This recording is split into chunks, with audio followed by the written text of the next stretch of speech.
I forced a pleasant smile, gripping the phone tighter, as the woman on the other end continued to ramble. Yes, Mrs. Chamberlain, I completely understand, I said, my voice carefully composed. I'll take care of it right away. Would this woman ever stop talking? As the director of development for the Chamberlain Foundation, I was used to dealing with self-important, wealthy patrons. They donated money and expected the world to revolve around them. This particular patron, the chairman's wife, was the worst of the bunch, entitled, oblivious, and always convinced her opinions were revolutionary. I checked the time. I was already running late. Oh dear, I can't be late for my massage. Mrs. Chamberlain finally sighed, as if she'd just remembered she had other plans.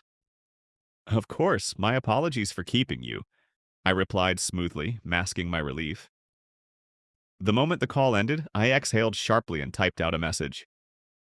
Dinner with a client. Don't wait up. With that, I straightened my desk, grabbed my purse, and left my office. Good night, Mrs. Morgan, my assistant Lena called as I passed. Meeting with a donor. After that, I'm done for the day, I said, not breaking stride. I could feel her eyes on me as I disappeared down the marble corridor. The staff whispered about me. I knew it. They thought they were clever, but I wasn't blind. Neither was my husband. Daniel Morgan had once been the most captivating man I'd ever met. He was a brilliant economics professor, admired by students and colleagues alike. Thoughtful, principled, intelligent, everything I had once believed I wanted in a partner.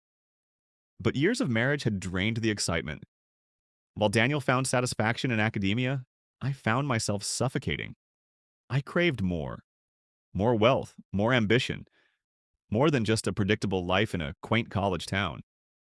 I had spent my entire life clawing my way out of poverty, and I refused to let my husband's small-minded dreams pull me back down. That's why I had found an escape, and tonight I was heading straight for it. Daniel Morgan leaned against his desk, watching as his students filed out of the lecture hall. He enjoyed teaching, always had. There was something deeply satisfying about watching young minds engage, challenge ideas, and evolve. But today his thoughts were elsewhere. He glanced at his phone. Dinner with a client. Don't wait up. A familiar sense of unease settled in his stomach. Lately, Susan's so-called client dinners had become more frequent. There was always an excuse, an important donor, a last-minute meeting, an urgent foundation matter. He wanted to believe her. But doubt lingered. Instead of going home, Daniel decided to visit the one place where warmth still existed in his life, his father's house.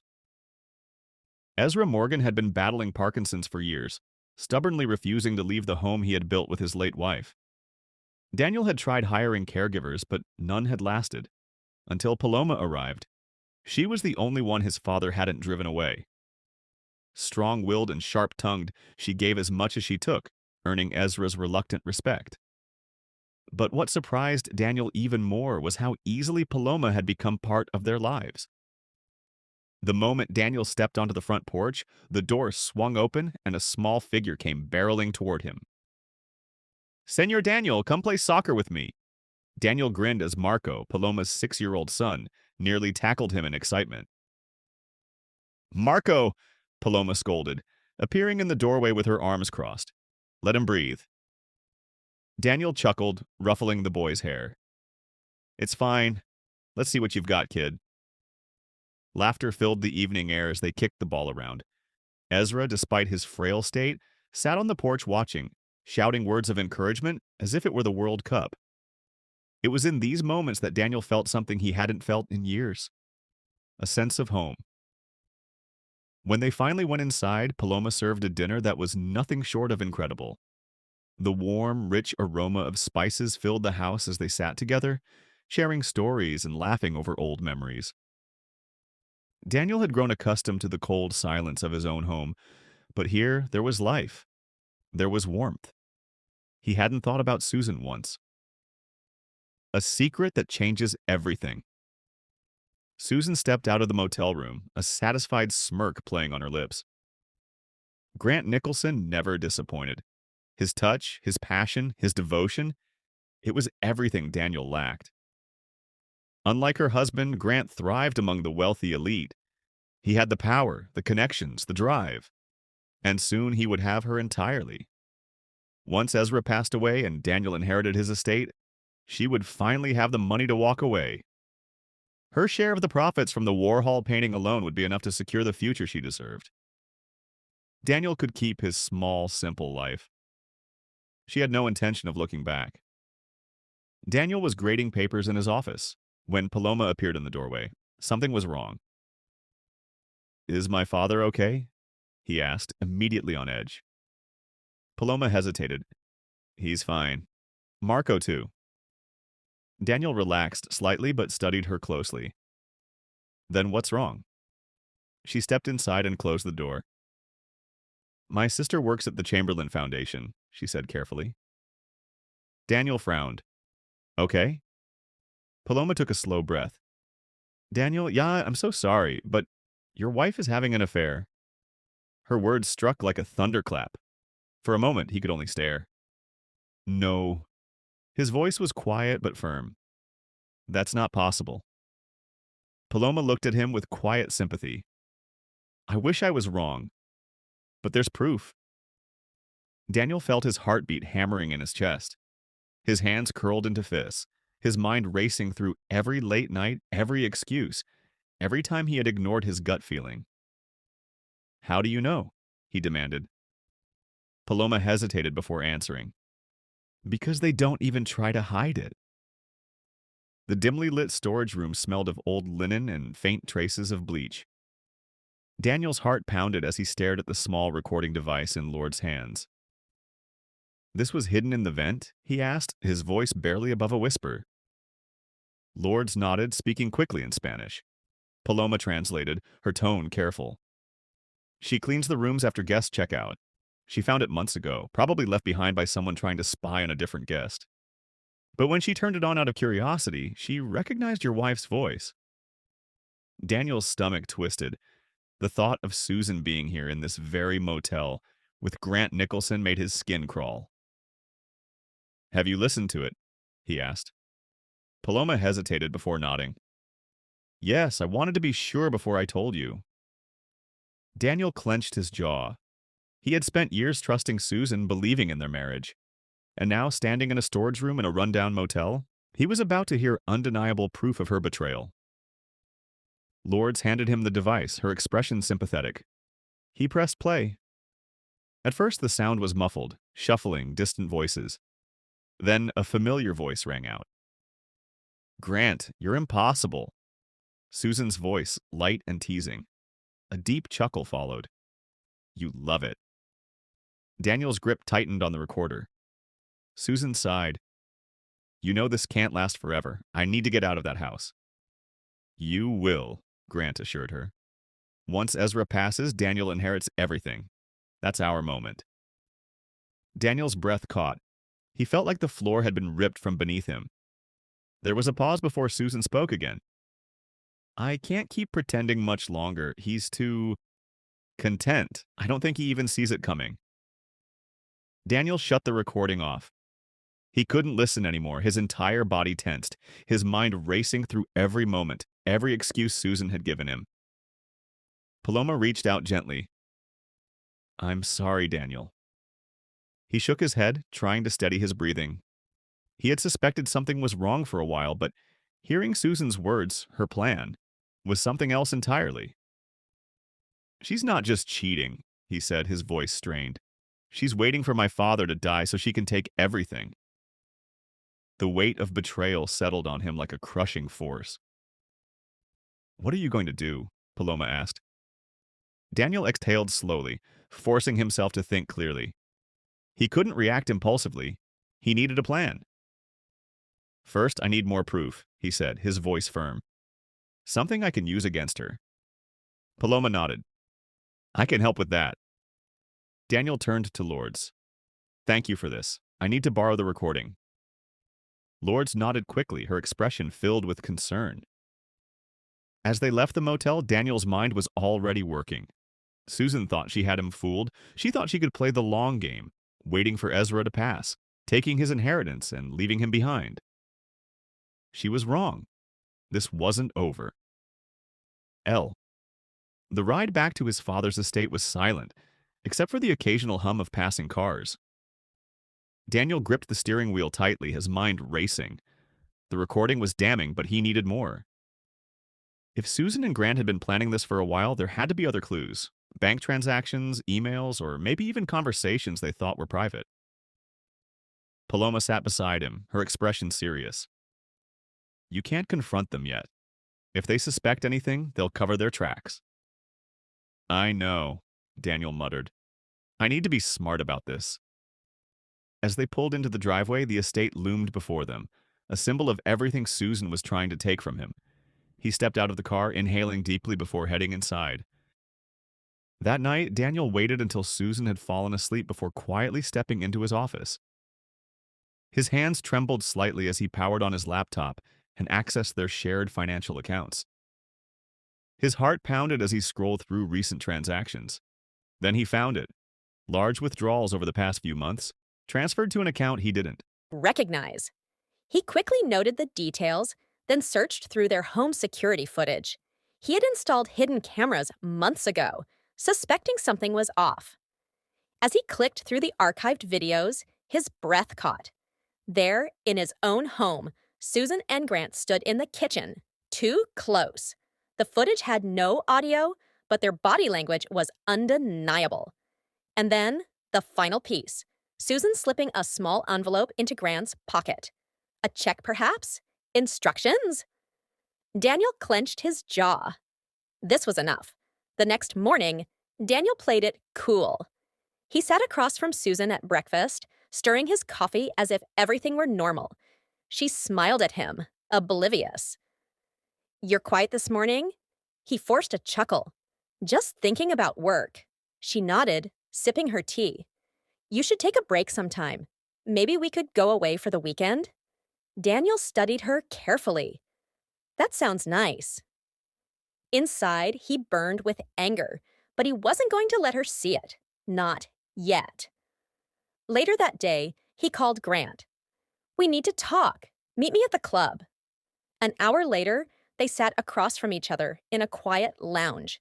Grant smirked. What's up, man? Daniel leaned forward. I know everything. Grant's expression faltered for a split second before he recovered. Not sure what you're talking about. Daniel pulled out his phone and pressed play. Susan's voice filled the room. Grant's smirk disappeared. You and Susan planned this? Daniel said coldly.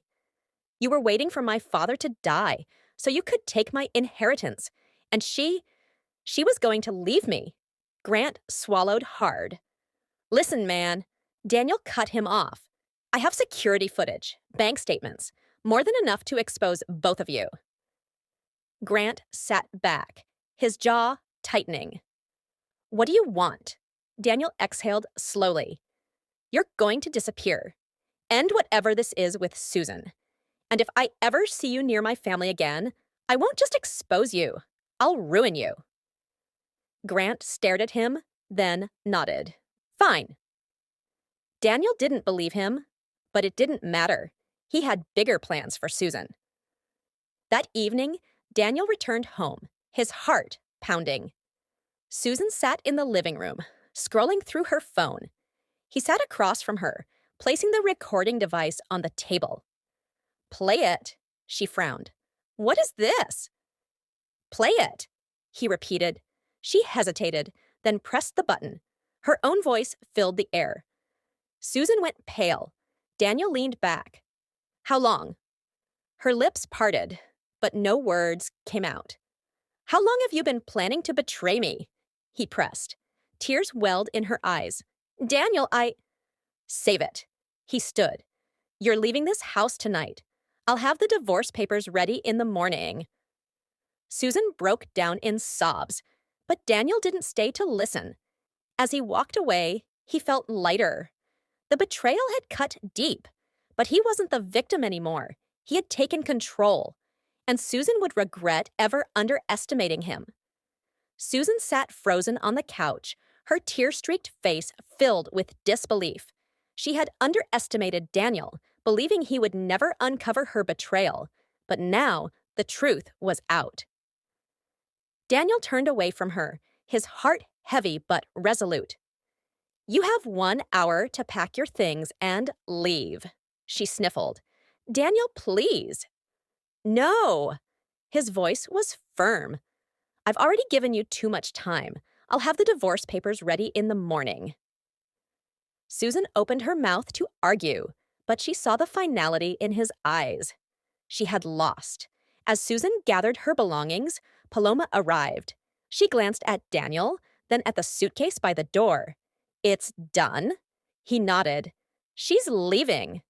Susan turned to Paloma with a sneer. You must be thrilled. Paloma met her gaze unbothered. No, I just believe people should get what they deserve. Susan scoffed but said nothing more. Moments later, she walked out the door, her steps heavy with regret. Daniel watched as she disappeared into the night, knowing this was the last time he'd ever let her hurt him. The next few weeks were a whirlwind of legal proceedings. Daniel ensured Susan left with only what was fair, nothing more. Grant had also vanished, likely too ashamed to show his face. Though the betrayal still stung, Daniel felt a sense of peace. For the first time in years, he was in control of his own life. Paloma remained by his side, offering quiet support. One evening, as they sat on the estate's terrace, she turned to him. So, what now? Daniel exhaled. I rebuild, not just my father's legacy, but my own. She smiled. Sounds like a good plan. He met her gaze, realizing how much she had meant to him throughout this ordeal. Thank you, Paloma. I couldn't have done this without you. She shrugged. You didn't need me. You just needed to remember who you are. Daniel looked out at the horizon, the weight of the past finally lifting. Susan and Grant had tried to erase him from his own life, but they failed. And now he was ready to start again. Susan had always believed she could manipulate her way out of anything. But as she walked away from the estate, suitcase in hand, she realized this was truly the end. Daniel was done with her. Daniel watched her disappear into the night, feeling a mix of emotions. The pain of betrayal still lingered, but there was also relief. For the first time in years, he was free. The following weeks were a turning point. The divorce was finalized, and Daniel reclaimed control of his family's estate and business. Grant had vanished, leaving behind only the damage he had caused. Despite everything, Daniel refused to let bitterness consume him. He had lost people he once trusted, but he had also found something unexpected: strength. Paloma remained by his side, her unwavering support reminding him that not everyone in his life had betrayed him. One evening, as they stood on the terrace overlooking the estate, she turned to him. So, what's next? Daniel took a deep breath. I rebuild, not just the business, but myself. She smiled. I think you're already doing that. He looked at her, gratitude shining in his eyes. Thank you for believing in me. Paloma simply nodded. You never needed saving, Daniel. You just needed to see your own worth again. As the sun set over the horizon, Daniel knew one thing for certain. His past would no longer define him. He had been betrayed, erased, and cast aside. But now, he was writing his own story. What do you think? Do you think Daniel made the right decision by cutting Susan and Grant out of his life completely? What would you have done in his place? Let me know in the comments. If you enjoyed this story, don't forget to like, subscribe, and turn on notifications for more content like this. Your support helps us create even more engaging stories. See you in the next one.